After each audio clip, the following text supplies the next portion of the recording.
আজকে আমাদের আলোচনার বিষয় হলো difference between AC and DC. এখানে আপনারা স্ক্রিনে দেখতে পাচ্ছেন যে difference between AC and DC, alternate current আর ডাইরেক্ট কারেন্ট। প্রথমে আসেন আমরা সাংকেতিক চিহ্নগুলোতে আসে, আমরা দেখেন যেটা ডিসি কারেন্ট, সেই ডিসি কারেন্ট ডাইরেক্ট এভাবে চলে, আর এসি কারেন্ট হলো এভাবে কাজ করে। আচ্ছা, এখন আসেন এসি আর ডিসির ফর্মুলা। এসি হলো অল্টারনেট কারেন্ট আর ডিসি হলো ডাইরেক্ট কারেন্ট।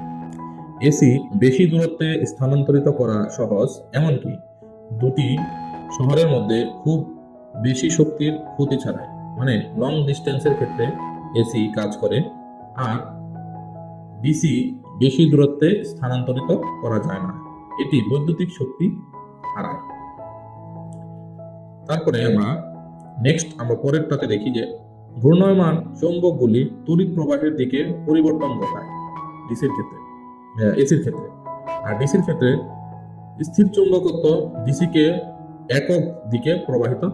এসির ফ্রিকোয়েন্সি দেশের উপর নির্ভর করে, তবে সাধারণত ফ্রিকোয়েন্সি 50 হার্টজ আর 60 হার্টজ হয়। ডিসির কোনো ফ্রিকোয়েন্সি মানে জিরো ফ্রিকোয়েন্সি, ডিসির কোনো ফ্রিকোয়েন্সি থাকে না। এসিতে কারেন্টের প্রবাহ পর্যায়ক্রমে সামনের দিকে এবং পিছনের দিকে দিক পরিবর্তন করে। এটি অবিচ্ছিন্নভাবে একক দিকে প্রবাহিত হয়, মানে এক ডাইরেকশনে একদিকে প্রবাহিত হয়।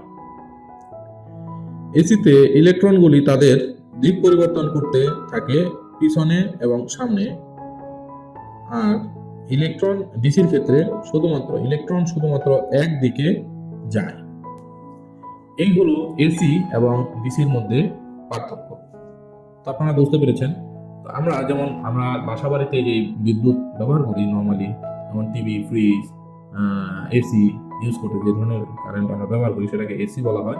আর ডাইরেক্ট কারেন্ট আমরা যে মোবাইল ফোনে যেটা ব্যবহার করি ডিসি, তারপর আমরা বিভিন্ন ল্যাপটপে যেগুলো ব্যবহার করি ডিসি, ব্যাটারি চার্জ দেওয়ার জন্য যেটা ব্যবহার করি ডিসি। তো বুঝতে পারছেন এসি ডিসির পার্থক্য। তো আজ এ পর্যন্তই, ভালো থাকবেন।